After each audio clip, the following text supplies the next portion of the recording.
사람이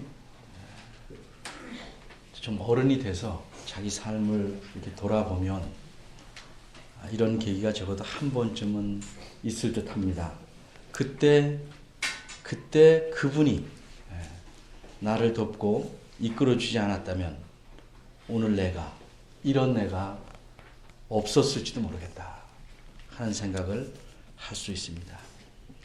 그런 상황에서 그런 분을 만나고 또 그렇게 나하고 친척관계도 아니고 아무것도 아닌데 나한테 그렇게 마음을 써주는 것, 그분에게 참 고마운 거지만 더 깊이 생각해 보면 참 그것이 하나님의 은혜다 하는 생각을 우리가 정신을 차리고 나면 하게 될 것입니다. 근데 이런 하나님의 은혜는 개인에만 있는 것이 아니고 어떤 민족에게도 어떤 백성에게도 있었습니다. 그냥 내버려 두면 계속 민족 전체가 억압당하고 나중에 그 민족이 없어져 버릴 수 있는, 또 학대당하고, 그리고 어쩌면 존재해도 대대로 아버지와 아들 또 그 아들 계속 딸이고 아들이고 다 대대로 노예로 살아가야 될 텐데 그런 민족을 하나님께서 그 노예의 신분에서 벗어나게 했습니다. 그리고 자유롭게 하셨습니다. 그리고 다시는 종노릇하지 않도록 알아서 먼 곳으로 가서 살게 하신 것이 아니고 그들이 가장 복된 삶을 살 수 있는 땅, 그들이 살아갈 수 있는 환경에 갖다 놓으셨습니다. 이런 은혜를 받은 민족이 이스라엘 민족입니다. 이런 엄청난 하나님의 은혜를 누린 민족이 이 사사시대에 와서는 정말 엄청나게 기가 막힌 일을 하게 됩니다.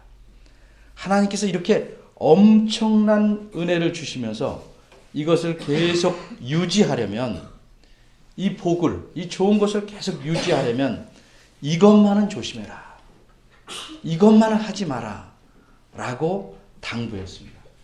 마치 이런 겁니다. 네가 건강하려면 칼을 가지고 네 몸을 찌르지 마라. 이미 출애굽기 34장에서 이런 말씀하셨습니다. 여러 곳에서 비슷한 말씀하셨는데, 너는 삶과 그 땅의 주민과 언약을 세우지 말라. 이는 그들이 모든 신을 음란히 섬기며 그들의 신들에게 제물을 드리고 너를 청하면 내가 그 제물을 먹을까 함이며. 그냥 음식을 먹는 게 문제가 아니라 먹는다는 건 그 신에게 복종한다는 말입니다. 또 내가 그들의 딸들을 네 아들들의 아내로 삼음으로 그들의 딸들이 그 신들을 음란하게 섬기며 네 아들들에게 그들의 신들을 음란하게 섬기게 할까 하노라. 네가 들어가는 땅에 그 민족들과는 섞이지 말고 그들을 다 전멸시키든지 내쫓아라. 그래서 섞이지 마라.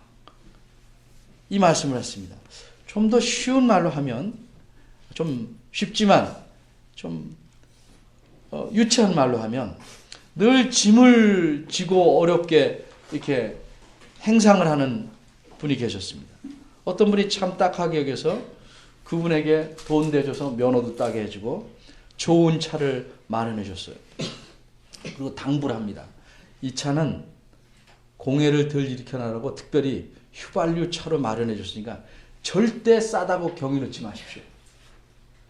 그런데 돈 몇 푼 때문에 계속 경유를 집어넣어요.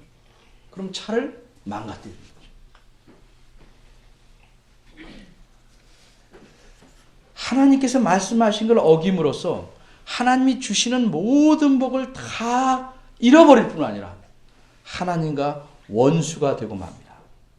그래서 우리 지난번에 본 대로 15절에 그들이 어디를 가든지 여호와의 손이 그들에게 재앙을 내리시매, 끝부분에 그들의 괴로움이 심하였더라. 이게 사사시대 전체 한 300여 년 되는 동안 있었던 아주 일반적인 일입니다. 아버지가 아들에게, 계속 하나님을 경외하는 걸 가르치지 않음으로써 늘 같은 일이 수백 년 동안 진행됩니다. 이제 하나님의 고민이 생겼습니다. 도대체 이들을 어찌해야 될까? 이들을 어떻게 해야 될까? 가나안 사람들처럼 다 멸망시켜야 될까? 어찌해야 될까? 16절입니다. 여호와께서 사사들을, 우리말엔 사사, 단수를 썼습니다. 사사들을 세우사.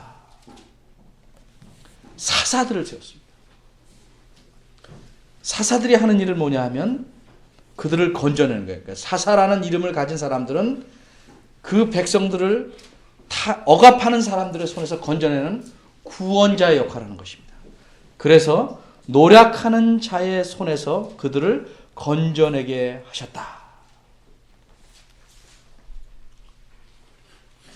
왜 이렇게 하셨을까? 시컷 당하게 놔두시지 않고 왜 이렇게 하셨을까? 16절에서 18절은요, 이렇게 마치 샌드위치처럼 된 거예요. 뭐 이렇게 도마도 한쪽, 채소 한쪽, 도마도 한쪽, 채소 한쪽 이렇게 넣듯이 16절과 나란히 가는 게 18절이고 17절과 나란히 가는 게 19절입니다. 자, 어린이들도 잠을 청하지 말고, 잠이 오면 잘 수밖에 없지만 아예 설교 시작하면 잠을 자려고 생각하는 게 문제예요. 공부 시작하면 잠자려고 하는 거 똑같다 말이죠.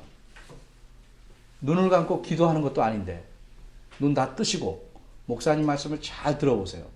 중요한 거예요. 여러분의 인생이 달려있는 거예요.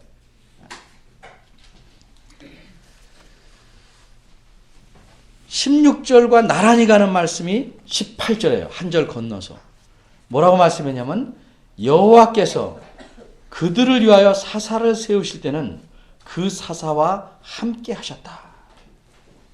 사사는 사람이에요. 개인이 이름 안 부르려고 그러는데 정신 차리고, 이름 부르면 전 세계적으로 나가는 거예요. 자, 사사 개인이 무슨 힘이 있겠습니까? 사사가 자기 민족을 건져낼 힘이 있습니까? 그 개인이 그런 힘이 있다면 진작 그렇게 했어야죠. 사사와 함께 하나님이 하시지 않았으면 사사는 그들을 건져낼 수가 없는 거예요. 자기 민족을. 그러니까 그들과 함께 하셨던 말은 매우 중요한 말이에요. 하나님께서 이 사사 개인에게 자기 민족을 건져낼 수 있는 능력과 용기와 지혜를 주셔서 가능하게 하셨다는 말이에요. 그런데 어쩌다 한 번이 아니고 그 사사의 사는 날 동안에 성경을 보세요. 여호와께서 그들을 대적의 손에서 구원하셨다. 그 사사가 사는 모든 날 동안 압박하는 사람이, 압제하는 사람이 들어오면 다 건져내도록 하나님께서 하셨다는 거죠.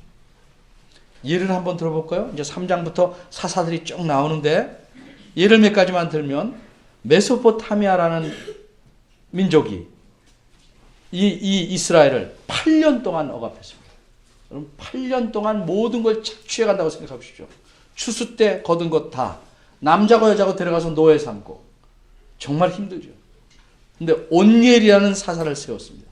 그리고 몰아냈습니다. 그리고 몇 년을 평안히 살게 하셨는지 아십니까? 9년이 아니고 40년. 무려 5배나. 그 다음에 또 이스라엘 백성이 정신을 못 차립니다. 이번엔 옆에 있던 모압이란 나라가 와서 억압합니다. 몇 년? 18년. 이렇게 억압의 기간이 길다는 건 그들의 죄악이 더 심각하다는 얘기예요. 이번엔 에훗이라는 사사를 하나님이 세웠습니다. 그래서 그들을 물리칩니다. 몇 년을 평안히 산 줄 아십니까? 80년. 그러니까 물리친 뒤에 태어난 사람은 죽을 때까지 정말 평안하게 사는 거예요. 80을 살았다고 하면. 그 다음엔 가나안족이 20년 동안 압제와 억압을 합니다.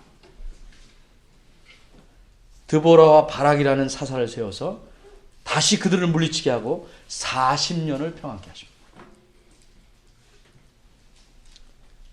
이에 마지막으로 그다음 미디안 족속들이 올라와서 이들을 힘들게 치려는 합니다. 여러분이 딴 사람 이름 몰라도 이 사람 이름은 알 거예요. 기드온. 기드온이 이들을 물리칩니다. 그래서 몇 년을 평안케 하냐면 40년. 사사들이 사는 모든 날 동안 그들을 구원하시게 할 뿐 아니라 그 뒤에도 긴 세월 동안 평화와 안정 속에 참 복된 삶, 행복한 삶을 누리게 하셨습니다. 왜 그렇게 하셨을까? 18절에 중간에 보면 이는, 이게 이유입니다.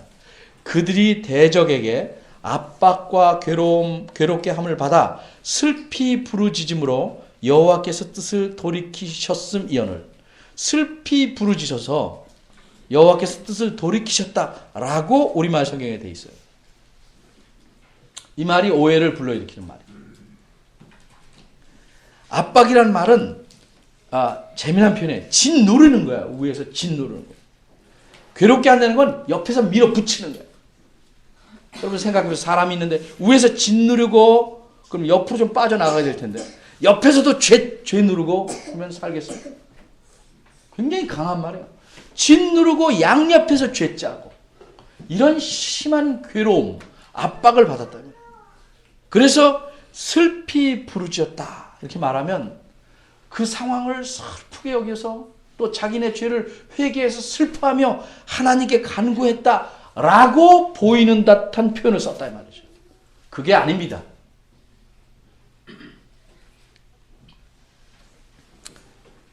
자기네 죄를 슬피 여기고 하나님께 도와주옵소서 한 게 전혀 아니고, 그래서 그것을 보고 하나님께서 뜻을 돌이켰다는 뜻 아닙니다. 이 점을 잘 들으셔야 됩니다. 18절은 아예 이렇게 시작합니다. 중반에 가서 그 이는 하는 데서 이는, 그리고 여호와께서 뜻을 돌이키셨으면을 이렇게 되는데 이는부터 시작되는 말이 아예 이렇게 됩니다. 이는 여호와께서 그들을 불쌍히 여기셨기 때문이다. 그렇게 시작됩니다. 바꿔 말하면 하나님께서 그들에게 연민을 가지셨기 때문이다. 좀 달리 말하면 이들은 전혀 회개하지 않았습니다. 회개라고는 2장 앞에 나오는 여호와의 사자가 나오는 4절에 여호와의 말씀을 전하니까 백성이 소리를 높여 운지라, 이게 전부입니다. 사사기에서. 그 이후로는 이런 회개가 없습니다. 이런 기록이 없습니다. 그러면 슬피 부르짖음으로는 무슨 뜻이냐 하면 이 말 뜻은 압박과 괴로움을 받아 신음함으로 이 말이에요. 눌리고 그러니까 아우 아파 끙끙대는 것, 그걸 불쌍히 여기셨다 이 말이죠. 이들이 회개하고 도와주십시오 한 게 아니고 압박과 그 괴로움을 당해서 신음하고 탄식하고 그걸 아파하는 것을 불쌍히 여기셨다 이 말이에요.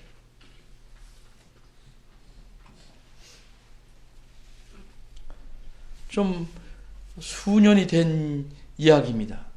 어떤 자매가 저한테 전화를 걸었어요. 길에서 개가 한 마리가 차에 치였는지 아주 낑낑 앓고 있대. 그래서 급히 가봤어요. 이게 돌아다니는 개예요. 그래서 다리 하나가 완전히 부러져가지고 꼼짝을 못하는데 사람이 다가가면 으릉댕이 또 해칠 줄 알아요. 제가 무서워가지고 꼼짝 못하는데 최 목사님이 계셔가지고 최 목사님이 들었어요. 좀 물릴 것 같아가지고 겁이 나는데 벌떡 들어가지고 그 더러운 개를 병원으로 데리고 갔어요. 그래서 이 수술을 했는데 수술비가 50만 원이에요. 이게 뭐 족보 있는 개도 아니고 돌아다니는 개예요. 이름도 모르는 개예요. 50만 원. 근데 어떻게 생명을 살려야지. 근데 그분이 이제 그런 생명을 살리는 운동을 하는 수의사예요. 근데 이제 그 들어가는 최소 비용 때문에 10만 원만 달라고. 그 자매가 자기가 부담하겠다. 고맙게 그랬어요. 그래서 살렸어요. 그 다음에 또 데려다 키울 수 없잖아요. 그래서 그 개를 기르는 어느 곳에 그 의사가 넘기겠다 이렇게 해서 했는데, 나하고 아무 관계 없잖아요. 그렇죠? 개 잡아먹는 사람도 많은데. 그 사람들이 먹어갈 먹이를 우리가 가로챈 셈인데, 어떻게 보면.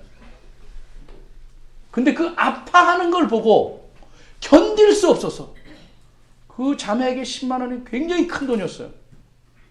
자기 돈을 손등 내서 그 개를 고친다. 그 다음에 그 개 면회 갔죠. 잘 있나? 그런 게 연민이에요, 연민. 그 당하는 고통을 불쌍히 여기는 거죠. 개가 뭐 감사하다고 절을 합니까? 아니면 개가 제가 다음에 가면 알아보고 나를 데려온 분이다. 그래서 눈빛이 달라지거나 그런 거 없죠. 그런데도 생명을 가진 존재에 대해서 그 아픔을 불쌍히 여기는 것. 이스라엘 백성이 자기 잘못과 죄값으로 벌받아 마땅하고 더군다나 잘못했다가 반성하거나 회개하지도 않는데 그들이 당하는 고난 때문에 아픔 신음소리를 들으시고 그들을 긍휼히 불쌍히 여기셨다. 이게 여호와 하나님의 연민입니다.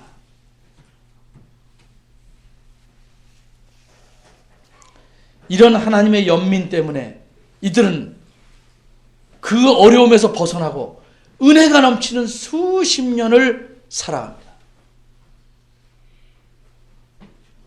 그런데 왜 이런 일이 반복될까? 계속 그렇게 살아야 되는데 왜 또 다른 민족이 올까? 그들에게 문제가 있었죠. 그들이 이런 하나님의 은혜에 대해서 어떤 반응을 보였을까? 17절과 19절을 우리가 생각해 봅니다. 그들이 17절입니다. 그 사사들에게도 순종치 아니하였다. 마땅히 이런 은혜를 받으면 여러분 어떻게 해야 되겠습니까? 짐승이 아니라면 아이고 자기 잘못 용서를 빌고 감사합니다. 그리고 다신 잘못하지 말아야지 라고 각오를 하는 것이 당연한 겁니다. 나하고 마음이 악한 사이가 안 좋은 사람도 어려운 걸 도와주면 그 사람이 마음이 좀 풀리죠. 예? 지난번에 말은 딱딱해도 해줘 도와줘서 고맙다든가 그 마음속에 저 사람 나쁘게 보지 말고 내가 좀 잘해 이런 각오가 있는 거죠.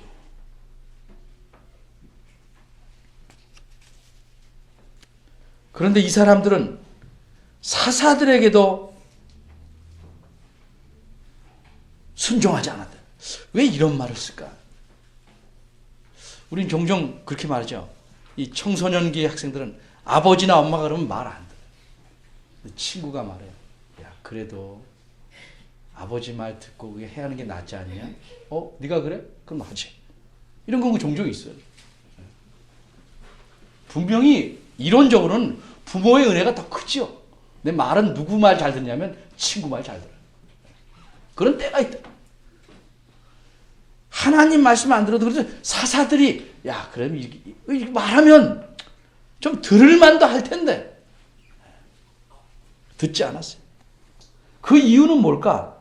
우리말 17절에는 순종하지 아니하고 돌이켜 다른 신을 음란한 듯조차 이렇게 쭉 그들의 행동을 표현했는데 원문에서는 순종하지 않았다, 청종하지 않았다. 왜냐하면으로 시작됩니다. 왜냐하면 이 말이 우리말은 돌이켜 다른 신단을 음란하듯 쫓아 이렇게 말이 진행됐어요.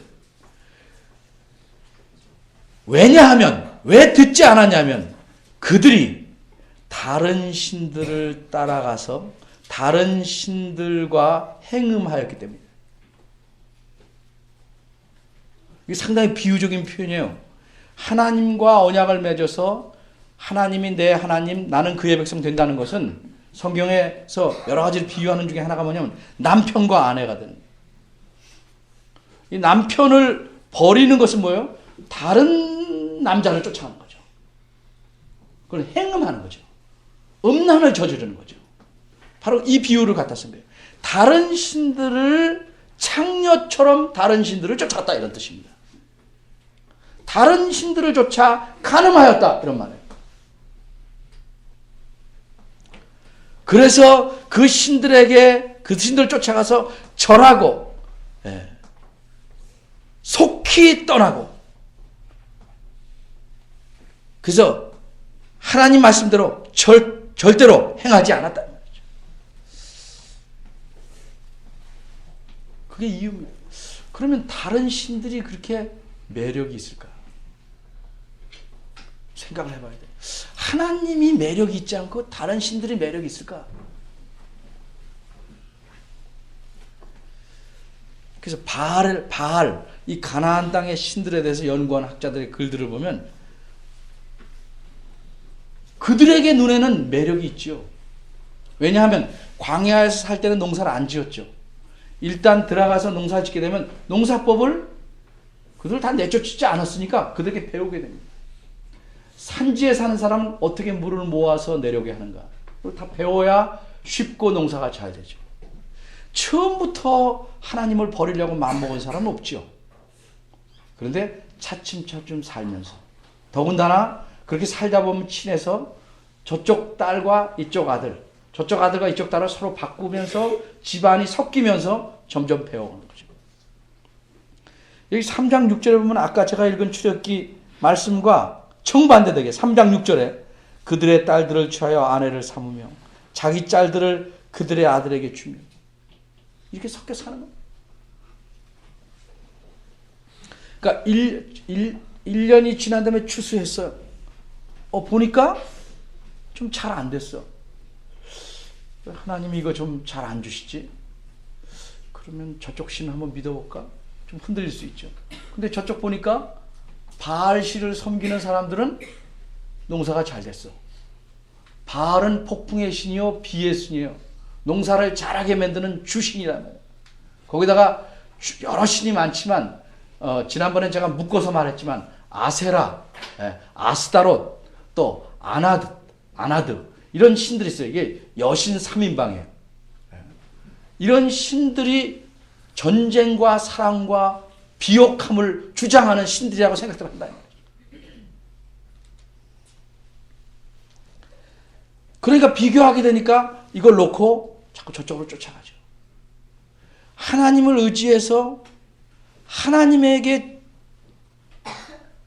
신뢰함으로써 하나님이 먹여 살리게 하는 걸 배우지 않고 이쪽에서 농사를 잘하는 법을 자꾸 배워서 그 신을 쫓아가면 그 사람들은 뭐라고 그래요? 바알 신을 섬겨야 농사가 잘 돼요. 당장 나타난 결과는 그렇게 보이거든요. 마치 이런 거죠. 나는 주일날 장사 안 한다. 안 했더니 주일날 손님이 다 몰려. 옆 가게. 그러면 어때요? 유혹이 생기죠. 이거 쉽지 않은 일이에요. 더군다나 모여서 신을 경배하는 예배 때도 이렇게 우리 교회처럼 정갈한 예배 이래서 잠도 자지 마라. 여기 봐라. 이렇게 안 하고 잠을 잘 수가 있나? 뭐 앞에서 벨리 댄스 하고 그렇죠? 그냥 연예인처럼 예쁜 사람들이 그냥 정신없이 춤추고 그렇게 예배를 하는데 눈이 그거 안 빠지겠어요? 그 가나안의 예배는 전부 그런 식으로 드린다는 말이죠. 그뿐만이에요. 또 어른들을 위해서 그 여사제라는 사람들이 다 데려가서 또 나쁜 짓 해요. 그때는 부인들도 아무 말 못해. 왜? 그게 예배 의식이니까.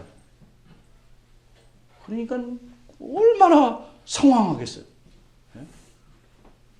눈에 보이고 현란하고 육체적인 쾌락을 채워주고 이런 것들에 감각적이고 성적인 거 노출시키면 어때요? 잠 못 자죠. 여기다 재미난 만화 비디오 하나 켜놔봐요. 잠 자겠어요? 절대요. 아마 제가 그 옆에 가서 서 있어도 저 안 쳐다볼 거예요. 그것만 쳐다보지. 그만큼 시각적이고 감각적인 예배를 하니까 글로 빠져들 수밖에 없어요.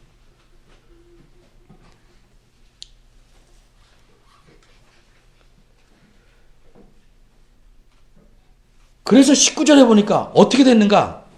그건 다행히 그 사사가 죽은 뒤에는 그들이 그 열조보다 더욱 패괴하였다. 더욱 부패했다 이렇게 말해요. 더욱 부패하니까 이 지금 말한 것보다 더 부패하면 뭐 이미 끝까지 다 간 거죠. 다른 신들을 쫓아 섬겨 그들에게 절하고 그 행위와 패역한 길을 잠시 한 게 아니라 아예 하던 일을 그치지 않는다.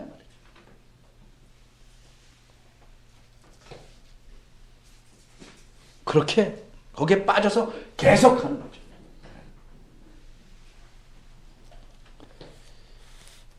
하나님께서 주신 좋은 땅, 하나님을 의지하고 복을 누려야 될 땅, 그 땅에서 그들이 잘못해도 그들을 불쌍히 여기서 건져내셔서 평안을 누리게 하는 동안 은혜에 감사하는 게 아니고 도리어 하나님을 버리고 다른 일을 공모하고 그 바알 신들을 쫓아가는데 애를 쓰는 거죠. 제가 지난번에 얘기했죠. 우상이라는 거의 핵심은 뭐예요? 내가 잘 살아보자는 데 초점이 있는 거예요. 그래서 잘 살아보기 위해서 그거를 돕는 무엇을 섬기는 거죠. 하나님 외에 무엇을.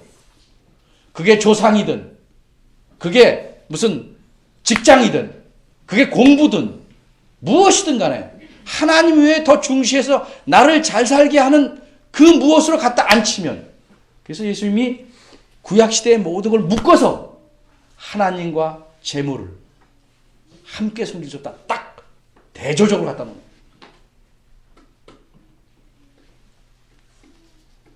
하나님이 어떻게 반응하십니까? 20절에 보니까 여호와께서 이스라엘에게 진노하여 이르시되 이 백성이, 우리말은 그냥 다 백성이지만 자기 백성을 쓸 때는 좀 다른 말을 썼어요. 여기서는 자기 백성 아닌 사람에게 쓰던 말을 쓰는 거예요. 이 백성. 마치 내 아들이 내 딸이 그다가 마치 남처럼 말하는 거예요. 제가. 이 백성이 내가 열조와 세운 언약을 어기고 내 목소리를 청종치 않았다. 순종하지 않았다. 언약을 어긴다는 것은 그분의 말씀을 따르지 않는 거죠. 그러면 내가 어찌할까?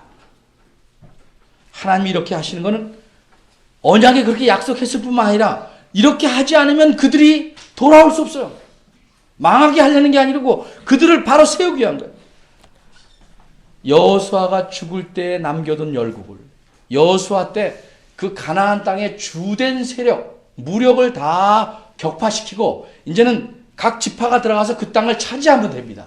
그래서 잔병들만 밀어내면 되는데 이 사람들이 1장에서 보듯이 절대 나가서 내밀지 않죠. 여러 가지 이유로 내몰지 않아요. 그래서 하나님이 그 남겨진 사람들을 데리고 20절 끝에요. 그들로, 그 남겨진 그 백성들로 이스라엘을 시험하겠다. 하나님 말씀을 잘 지켜 행하는가 아니는가 시험하겠다. 그들을 시험거리로 두겠다. 그래서 과연 하나님 말씀을 잘 들으면 복을 주실 것이고 아니면 벌을 계속 받을 것입니다.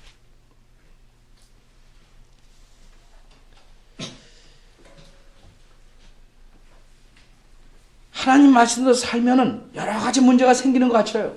그래서 뭐라 그러면 타협해야 살 것 같아요. 그래야 편할 것 같아요. 그래야 성공할 것 같아요.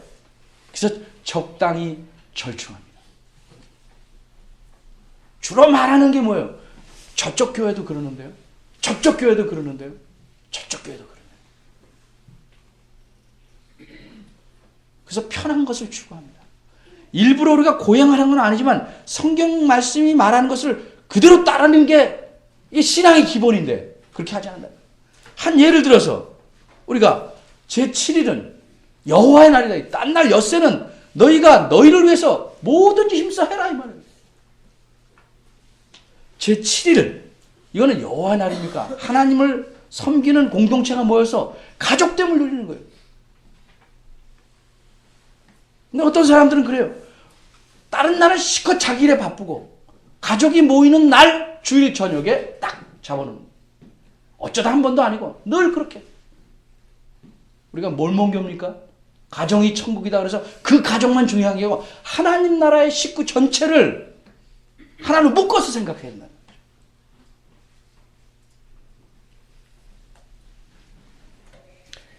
가정이 중요하고 무엇이 중요하고 하나님이 훨씬 잘 아십니다. 그럼에도 불구하고 하나님께서 이렇게 말씀하실 때는 거기에 우리를 위한 좀 더 분명하고 또 지름길 같은 방법이 있는 겁니다. 이스라엘 백성은 이렇게 해서 결국은 나중에는 사사를 세워도 삼손 같은 사람, 그들을 압제자의 손에서 건져내지 못합니다. 갈수록 타락해 갑니다. 갈수록. 우리는 사사시대에 살지는 않습니다. 근데 하나님께서 우리를 참으로 긍휼히 불쌍히 여기셔서 우리가 아직 성경에 있는 대로 아직 죄인이었을 때, 우리가 허물로 죄로 죽어서 하나님을 모를 때 우리에게 믿음을 주시고 우리가 그리스도를 알게 하시고 그분을 믿게 하셔서 하나님 자녀 삼으셨습니다.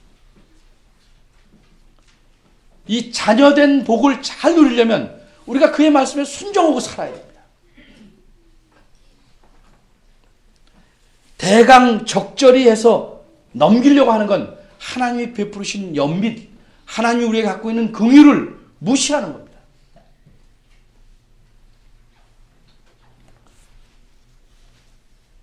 그러니까 여러분 삶에서 꼭 힘든 일이 생길 때나 겨우 하나님을 생각해 보고, 그게 지나면 다시 평안이 오면 감사합니다는 입에 바르고 다시 더 힘든 길로 나간다. 그런 삶을 계속 사는 이유가 무엇이냐? 여러 교회에 아는 여러 사람들 이렇게 둘러보면 대부분 이런 삶을 살아요. 하나님이 은혜를 주셔서 그 어려움을 건져내시면 그 어려움 때문에 자기가 신앙생활하기 힘들고 참 하나님 섬기기 힘들었다는 걸 깨닫고 그걸 피하고 사는 게 아니고 그 다음에는 더 큰 문제를 만들어 놓는 거예요. 사사시대의 이스라엘 백성을 탓할 게 아니고 이들의 삶을 우리가 반복하고 있지 않는가 생각을 봐요. 하나님의 연민 때문에 우리가 진짜 사는 것인데 우리는 이 연민을 악용하지 않는가 생각해 봐요. 하나님께서 여러 가지 우리 삶을 시험합니다. 네 식대로 한번 해봐라. 그 문제에 가서 과연 하나님 말씀을 청종하나. 근데 눈에 보이는 것이 잘 되니까 하나님 말씀은 제끼고 자기 식으로 계속 나가.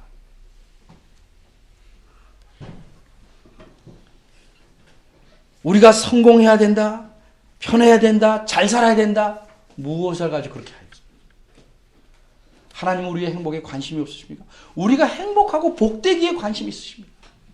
근데 그렇게 추구하는, 그걸 얻는 방법이 하나님에게서 우리는 얻는 것입니다.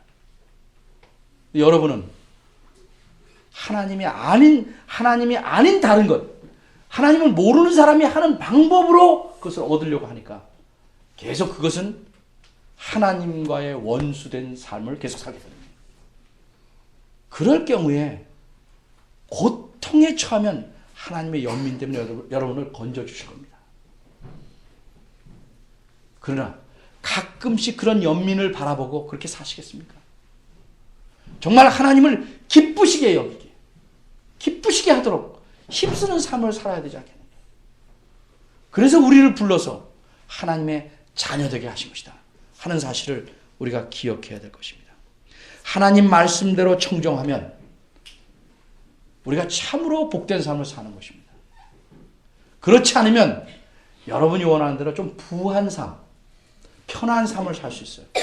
그러나 결국은 그것이 여러분을 누르는 압박과 괴로움의 도구가 될 것입니다. 그때는 하나님의 연민밖에 기대할 게 없습니다. 참으로 비참한 삶입니다. 여러분들이 이 사사시대의 이스라엘 백성과 같은 삶을 살지 않고 정말 하나님을 바라보며 사는 그런 주의 백성들이 되기를 바랍니다. 기도하겠습니다.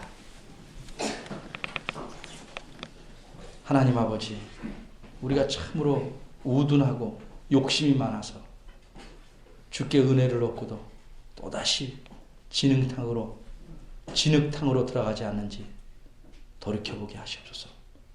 과감하게 하나님 말씀에 어긋나는 것을 끊게 하시고 내가 이제껏 생각해오던 이렇게 하면 되리라.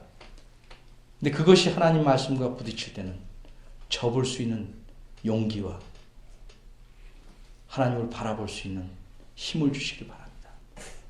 주께서 수없이 주의 말씀으로 경고하고 역사를 통해서 경책함에도 불구하고 우리가 주의 말씀에 귀를 닫지 않게 하시고 늘 하나님 앞에서 사는 삶을 부지런히 성실하게 살아가는 저희들 되게 도와주시옵소서. 예수님의 이름